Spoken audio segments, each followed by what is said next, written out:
consoler, nous assurerons. Déclaration du 31 décembre 2023. Sursaut citoyen. Nous, force politique et sociale, candidats président de la République, responsables de partis politiques, acteurs de la société civile, leaders d'opinion et personnalités indépendantes. Réunion du 31 décembre 2023 à Kinshasa.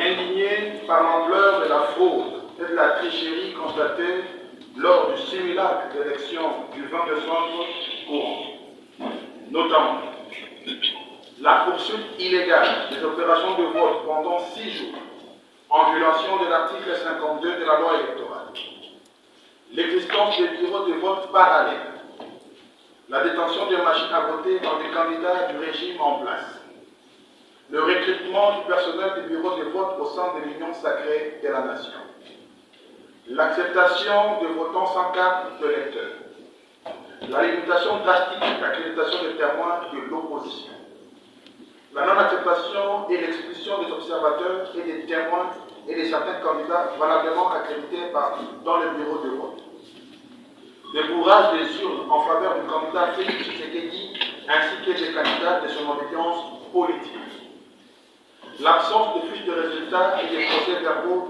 signés par le témoin, la non-compilation de résultats dans les centres locaux de compilation de résultats conformément aux articles 70 et 71 de la loi électorale. Et ce qui précède, tenant compte du rapport préliminaire de la Moïsenko SCC qui corrobore l'ensemble de nos propres constants et de ceux de plusieurs autres acteurs, nous déclarons ce qui suit. 1. Rejetons catégoriquement le simulacre d'élection organisé par la CENI du 20 au 26 décembre 2023 et ses résultats à tous les niveaux. 2.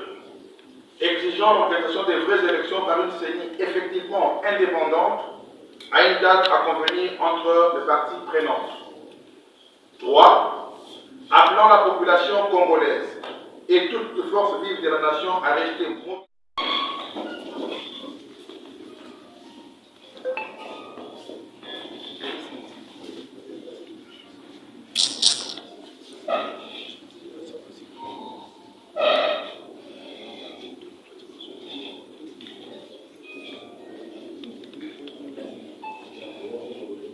Bienvenue, bienvenue.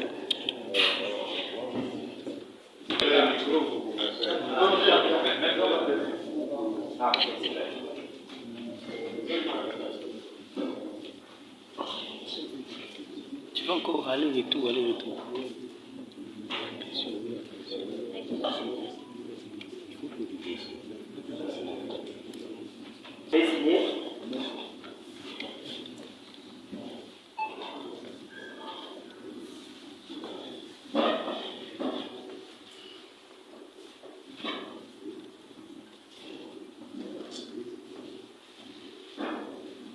Je tiens à préciser que la signature électronique personnelle du président est interdite.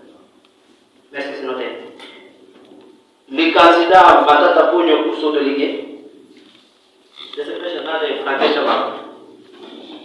Et on le signale aussi que la signature électronique du président Matata sera suivie. Il est déjà donné. Merci. Merci. Donc, c'est pour la forme. Oui.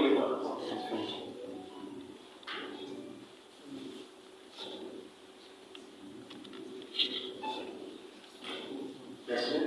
Les candidats Mukwege. Mais sur le point des autres sous-questions, est-ce qu'il y a une élection? Il faut se poser des questions. La loi électorale a Excusez, été président. Nous avons surveillé M. Kadima dans l'organisation de l'opération d'identification et enrôlement des élections. Excusez, président, on a Nous juste avons fait des communiqués pour dire que c'était l'arnaque totale, la passation de marché. Les cartes d'électeurs, vous avez vu comment elles étaient. ils ont déjà fait la répartition, ce qu'ils ont appelé la répartition des quotas. Ils avaient déjà estimé l'estimation des lecteurs attendus province par province. La répartition des kits. Je prends par exemple la province du Kasaï central, où il y avait, d'après les statistiques, 3 millions quelques mille habitants. On a dispatché 1400 kits pour enrôler les électeurs. Dans la province des Nord-Kivu, 8 400 000 habitants. On a dispatché 1600 kits, 200 de plus par rapport au Kasaï. On a déjà, et dans cette salle, j'ai fait la démonstration pour dire que c'était l'opérationnalisation de la fraude préparée par M. Kadima Ilassé. Donc, dès bout en bout, nous sommes arrivés plus loin pour l'audit du fichier électoral. On n'a pas fait l'audit du fichier électoral. Vous en conviendrez avec moi. Et la preuve, c'est que le jour de l'élection, beaucoup de gens n'ont pas retrouvé leur nom sur les listes qui étaient affichées. Plus loin, on demande à ces messieurs Kadima, quand même qu'on fasse l'audit citoyen. Les évêques et les pasteurs protestants ont demandé l'audit citoyen, il n'a pas voulu. Au moment d'afficher les listes, de publier les listes, conformément à l'article 6 de la loi électorale, on n'a rien vu. L'article 8 également a été violé. La cartographie, on ne nous a pas donné la cartographie, nous avons identifié des bureaux fictifs. Et les jours d'élection, parce que je dois aller plus vite, les jours de l'élection, vous avez vu que la loi, l'article 52 de la loi électorale, dit clairement que l'élection se tient en une journée, un jour férié ou un dimanche. Et on a prorogé les élections sur 7 jours. Est-ce que nous avons assisté à une élection, ou à des élections, ou à une parodie d'élection? Vous avez vu le courage des jurys. M. Kadima et la CENI, s'ils voulaient organiser de bonnes élections, pourquoi n'ont-ils pas demandé un délai supplémentaire de 7 ou 10 jours? On pouvait voter hier, les 30, comme on avait voté en 2018, pour qu'ils puissent dispatcher les machines dans tous les bureaux de vote. Pourquoi il ne l'a pas fait? Simplement parce qu'il avait besoin de jours supplémentaires pour bourrer les jurys. Il avait besoin de cette coupure-là, et il l'a fait. Et vous avez vu, il y a des machines qui étaient placées ailleurs, des machines qui étaient destinées dans certains bureaux. On a des bureaux à Ngaba, par exemple, qu'on a utilisés ailleurs, qu'on a amené à Ngaba 2-3 jours après. Donc, pour nous, nous n'avons pas assisté à des élections. Donc, il faut refaire ces élections. Vous allez parler des coûts des élections. On nous parle d'1,1 milliard, 1,3 milliard, 1,5 milliard, on ne sait pas exactement le montant. Mais il faut un audit. Dans un pays sérieux, le procureur général de la République devait déjà se saisir de ces dossiers. On a trouvé les machines chez les particuliers.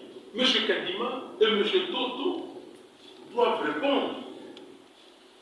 M. Kadima a failli trouver l'ordre public parce que les Congolais sont calmes et tous les observateurs étrangers se posent la question, comment est-ce que rien ne s'est passé?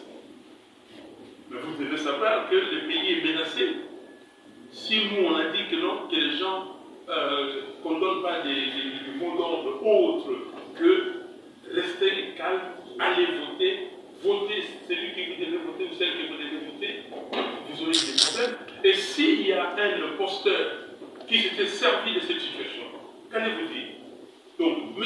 Kadima doit être arrêté immédiatement et transféré devant les instances et nous dire qu'est-ce qu'il a fait de ces 1 milliard de plus qu'il a pris et pourquoi on a retrouvé les machines chez les gens et pourquoi il a organisé cette fraude. Donc, pour nous, je m'arrête là. Il n'y a pas eu élection. Nous devons nous remettre ensemble, toutes les parties prenantes, pour nous dire comment est-ce que nous devons organiser les bonnes élections avec une CENI recomposée. Cette CENI sera composée d'équipes et il faut faire ce qu'on appelle le calcul de coût d'opportunité. Le coût d'opportunité est énorme si nous continuons comme ça, parce que nous allons encore avoir 5 ans d'un gouvernement d'un pouvoir illégitime. Et qui va venir investir? Dans les 5 dernières années, quel investisseur est venu ici? Quelle est la situation des Congolais? La situation des Congolais, aujourd'hui, vous avez les forces des progrès, tous ces jeunes gens qui n'ont rien, à qui on paye chaque mois $80 et qui sont en train de transformer nos villes du Congo comme Haïti. Demain, ce sera Haïti. Vous avez du mal à faire, une action ici sans avoir les forces du progrès, la milice de l'UDPS, vous attaquez. Pourquoi vous mélangez la police et les forces du progrès? Merci beaucoup. Alors, juste répondre très brièvement, parce que le président Fayou a été suffisamment exhaustif. Je pense que la particularité de la rencontre de ce jour, c'est que vous voyez, au-delà de l'aspect partisan de chaque candidat qui avait postulé, d'autres forces qui s'agrègent autour de vous. Vous avez des forces sociales et politiques, et vous avez des candidats qui étaient adversaires, et qui ont tous la même lecture de la situation. Cette lecture amène une mobilisation de notre peuple. Je pense que c'est un élément très important que par-delà nos propres choix et convictions, en ce qui concerne la lecture de ce qui s'est passé et la solution à y apporter, au nom de l'intérêt supérieur de notre peuple et de notre démocratie, nous pouvons taire nos divergences, nous rencontrer et décider d'avoir une même démarche. Ça, c'est l'élément capital de ce qui nous est. Deux conséquences aussi. Aujourd'hui, M. Kalima va s'acharner à rendre public des résultats qui n'ont jamais été compilés. Parce qu'aucun centre de compilation n'a fonctionné. À ce jour, il est dans l'incapacité de voir s'il a ouvert combien de bureaux de vote, il y a déployé combien de machines à voter.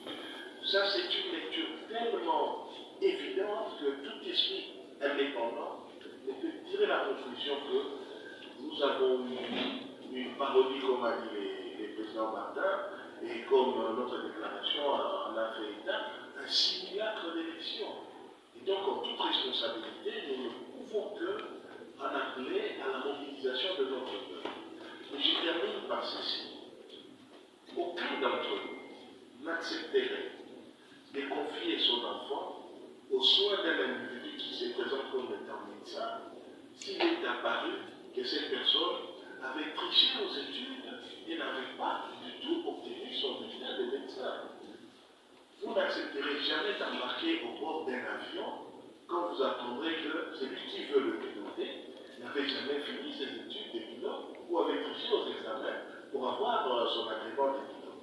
Comment nous pourrions accepter que notre pays soit dirigé par des pilotes ou soit soigné par des médecins qui ont fraudé et qui ont triché pour obtenir leur agrément?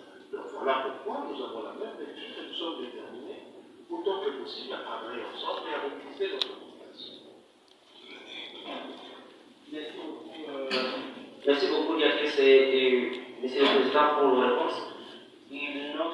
La question, ça procède de la politique fiction. C'est comme nous demander de consommer un plat à moitié empoisonné en espérant que nous aurons des anticorps. Aujourd'hui, nous sommes pour la mobilisation de notre peuple en vertu de l'article 64.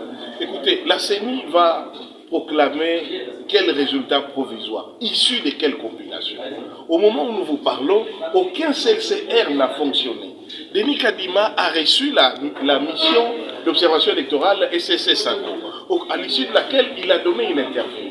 Et au cours de cette interview, il reconnaît que les résultats qu'il est en train de donner n'émanent pas des CLCR parce qu'il a voulu agir par rapidité.